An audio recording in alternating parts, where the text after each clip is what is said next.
Ne jamais écouter ce que les gens peuvent penser, vraiment. Et ça, pour l'avoir vécu, il y a des gens qui sont très positifs et qui vont être toujours avec toi et qui vont te soutenir à 100%. Et il y a des gens qui seront toujours en train de te juger, hein, ou te dire ah bah non, elle sera pas capable parce que elle travaille pas assez ou parce que elle est pas comme ci ou pas comme ça. Nan, nan. Si tu as envie de faire quelque chose, fonce. Dans tous les cas, tu auras essayé et tu n'auras pas de regret sur le fait que tu auras essayé. Hello tout le monde.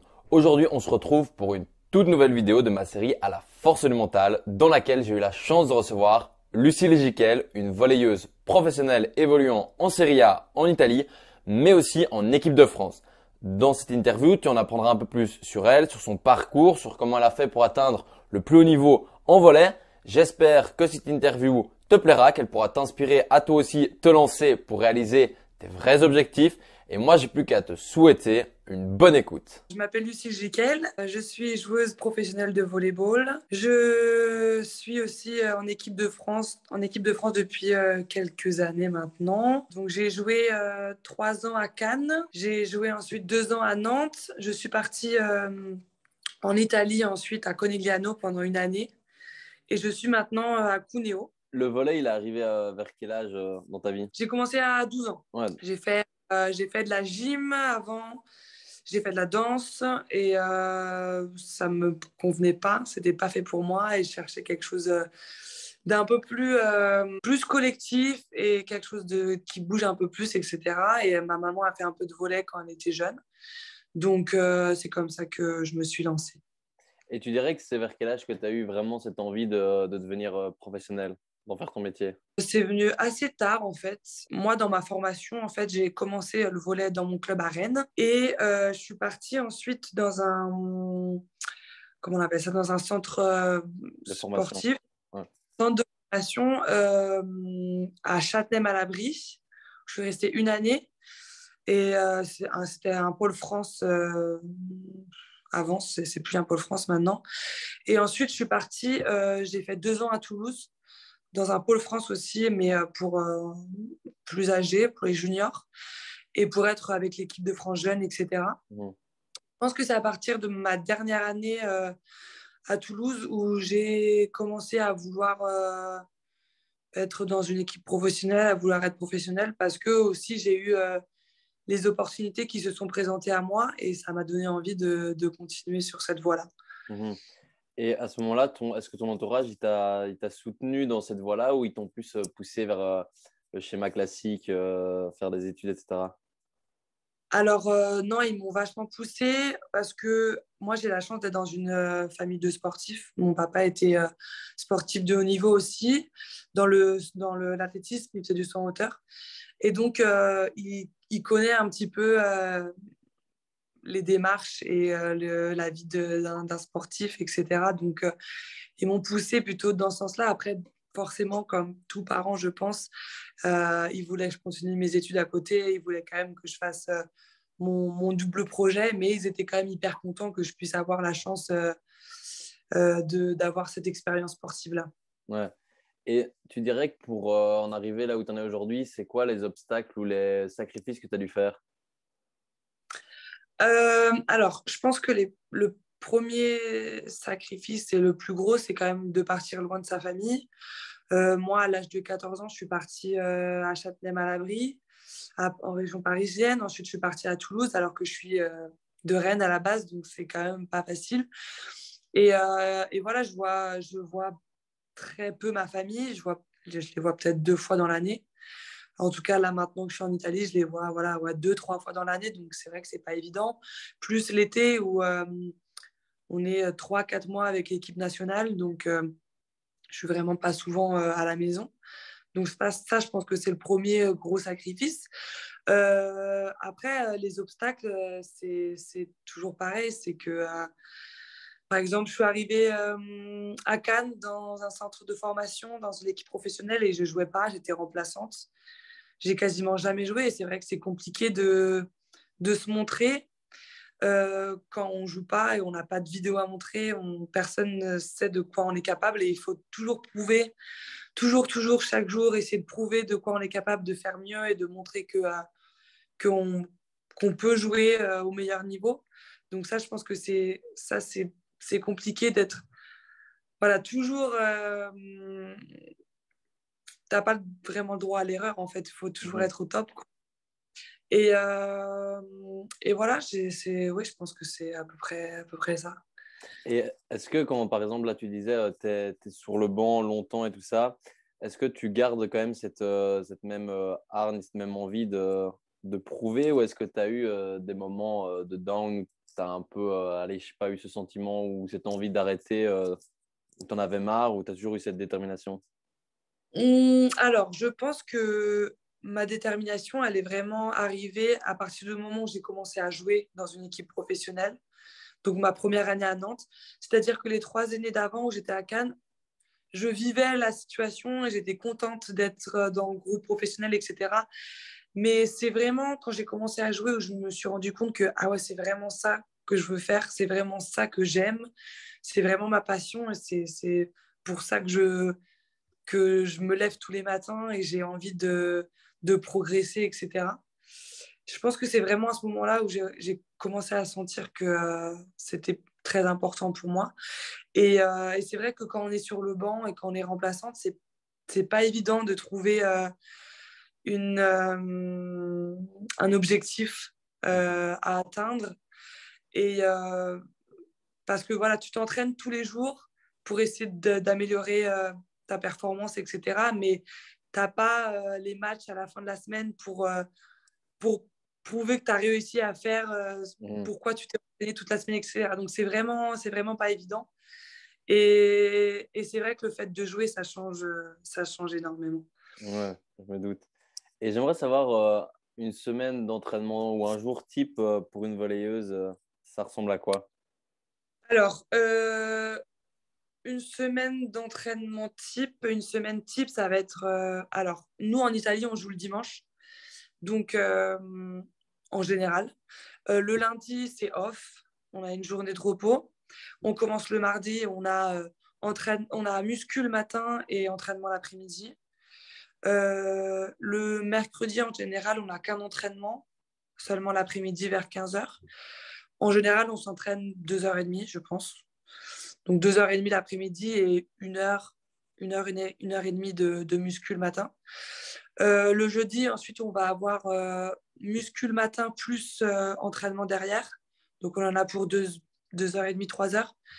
Et l'après-midi, entraînement de 2 heures, 2h30.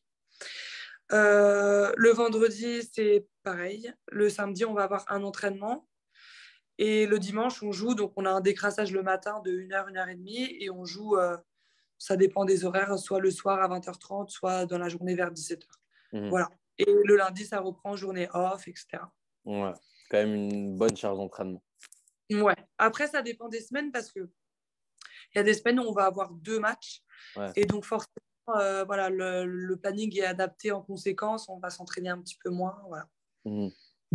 Et tu dirais que selon toi, c'est quoi les qualités qui vont faire, enfin les qualités pour être une bonne volleyeuse, que ce soit mentale ou physique, parce qu'au niveau le mental évidemment est primordial. Alors, le mental est hyper important, c'est sûr. Et ça, je m'en suis rendu compte aussi quand, je pense, il y a 2 ans et aussi avec l'équipe nationale, que c'est hyper important. La confiance en soi, c'est hyper important. Aussi, la confiance que te donne ton coach est super importante. Mais après, je pense que c'est différent pour chacun. Moi, je sais que j'ai besoin d'avoir, je parle pour sport collectif, dans mon équipe, j'ai besoin d'avoir des joueuses sur lesquelles je peux compter, avec qui je m'entends bien, avec qui je sais que, OK, si je suis en difficulté, elle sera là pour moi. Et inversement, j'ai besoin d'être là pour elle. Donc voilà, le mental est hyper important. Après, alors, en tant que volleyeuse, ça dépend de ton poste euh, pour, les, euh, pour les caractéristiques physiques. Je sais que moi, à mon poste, il faut être grande, il faut sauter un minimum, il faut être explosive, il faut avoir un peu de force. Euh, voilà. Après, qu'est-ce que je peux dire? Je pense que ça, voilà, vraiment, ça dépend de chacun. Chacun est différent. Il y a des joueuses qui sont plus techniques, il y a des joueuses qui sont plus physiques. Moi, je suis une joueuse plus physique, par exemple. Il y a des joueuses qui sont plus petites et qui vont compenser avec la technique. Mhm. Donc voilà, pour moi, ça dépend. Il y a plusieurs types de joueuses. Et est-ce que ton mental, justement, tu le travailles à côté avec des livres, avec un coach mental ou tu le travailles pas spécialement en plus? Oui, alors je l'ai beaucoup travaillé, surtout avec l'équipe nationale cet été. On avait une grosse échéance avec les championnats d'Europe à la fin de l'été. On avait 3 mois avant pour préparer cette compétition.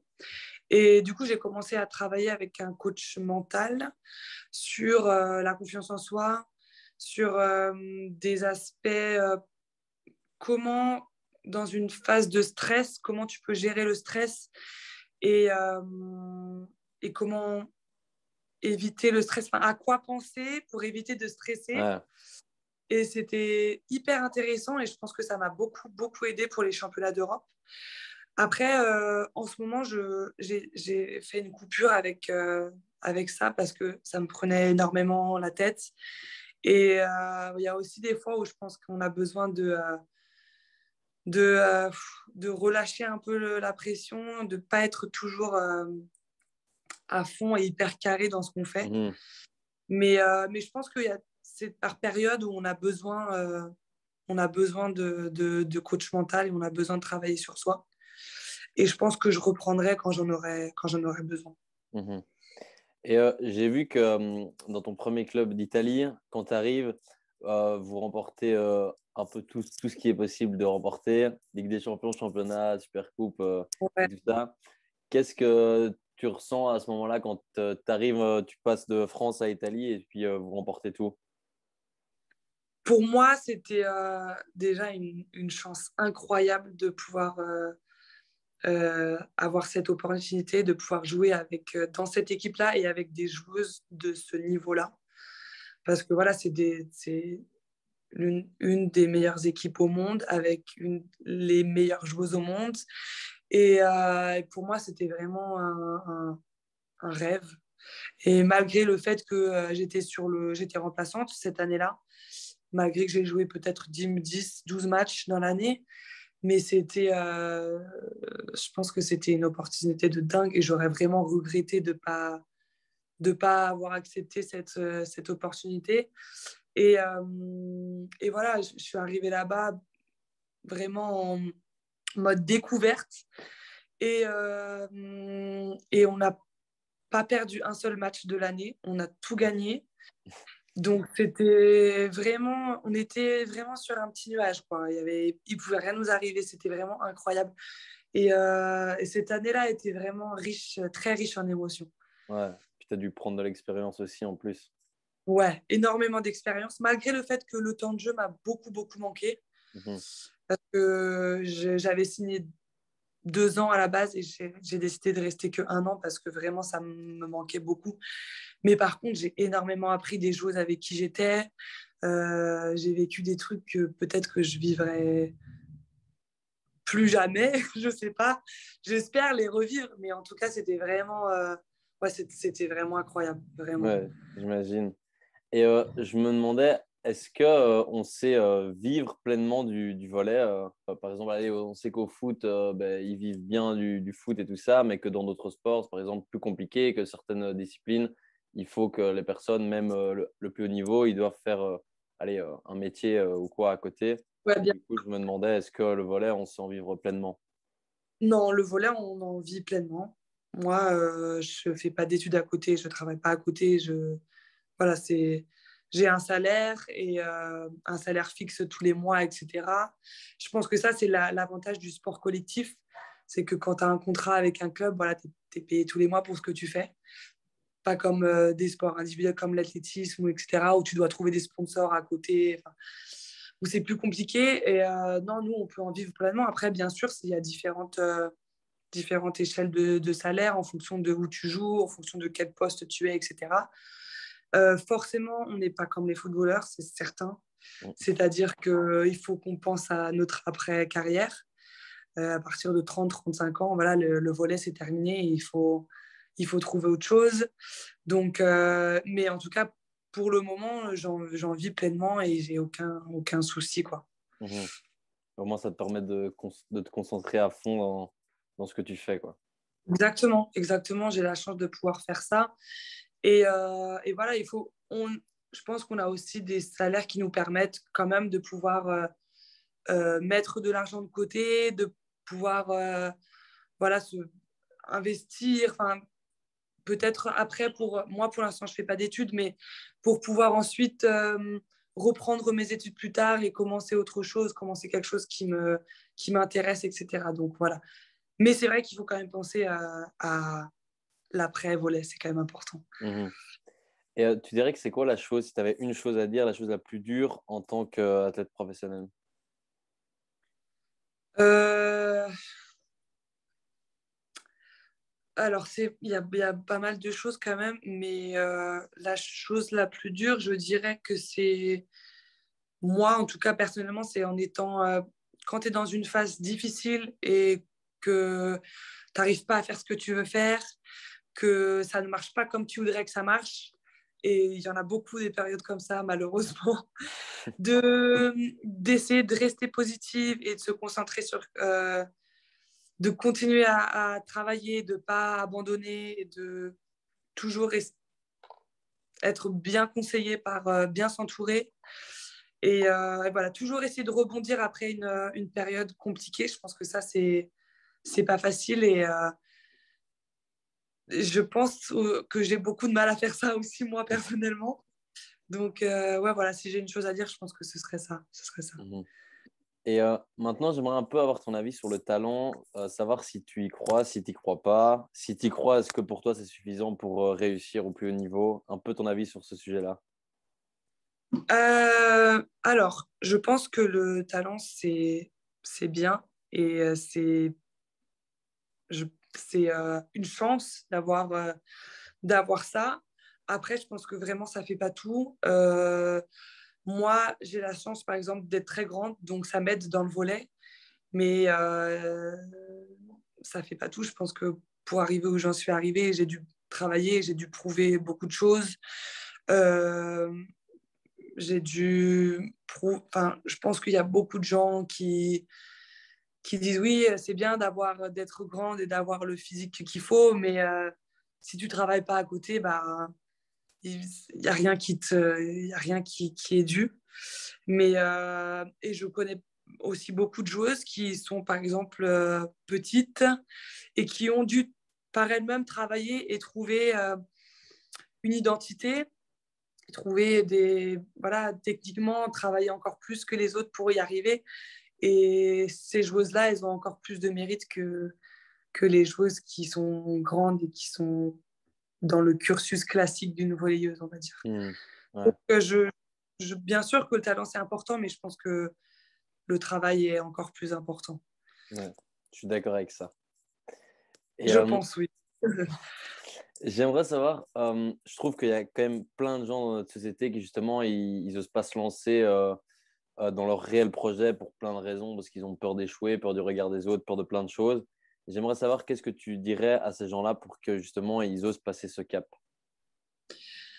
Alors, déjà, ne jamais écouter ce que les gens peuvent penser, vraiment. Et ça, pour l'avoir vécu, il y a des gens qui sont très positifs et qui vont être toujours avec toi et qui vont te soutenir à 100%. Et il y a des gens seront toujours en train de te juger, hein, ou te dire ah bah non, elle sera pas capable parce que elle travaille pas assez ou parce que elle est pas comme ci ou pas comme ça. Nan, nan.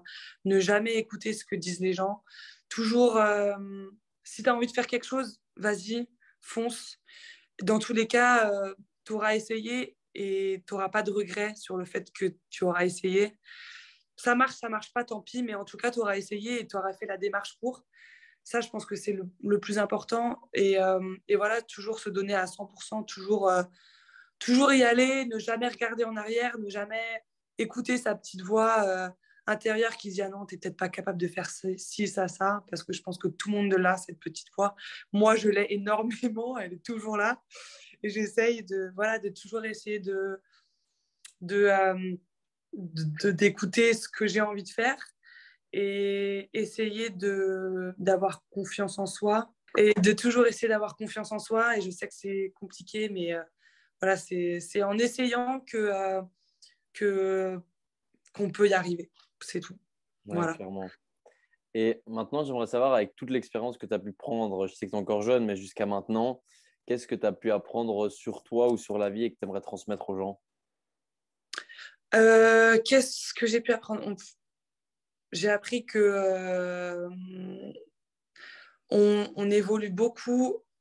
Enfin, en tout cas, j'ai beaucoup évolué mentalement et sur ma façon d'être, dans le sens où, par exemple, avant, j'étais très timide, j'avais pas du tout confiance en moi. Et le sport m'a vraiment permis de m'ouvrir, m'a vraiment permis de grandir énormément. Et parce que par des rencontres, parce que j'ai rencontré des filles dans mes équipes, différentes équipes qui m'ont beaucoup apporté, et des coachs, etc. Et je ne sais plus pourquoi je disais ça. Quelle Qu'est-ce était qui, la question? qu'est-ce que tu as pu apprendre sur toi ou sur la vie et que tu aimerais transmettre aux gens? Ok, oui, c'est vrai. Et voilà, donc j'ai appris sur moi que j'étais capable de faire des choses que je ne pensais pas être capable de faire avant. Et qu'il faut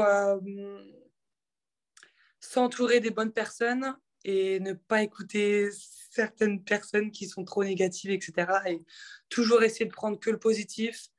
Et même dans les moments compliqués, d'essayer de prendre que le positif, d'en ressortir le positif pour pouvoir essayer de travailler et de progresser à chaque fois. Voilà. Mhm. Et maintenant, ma dernière question, ce serait tout simplement tes objectifs dans le futur.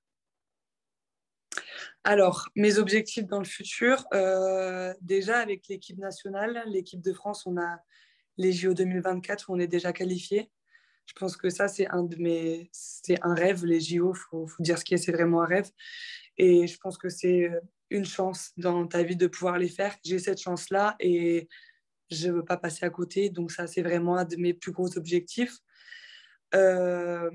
Après, en dehors de l'équipe de France, mon objectif, c'est vraiment d'essayer de travailler tous les jours et de pouvoir aller le plus loin possible.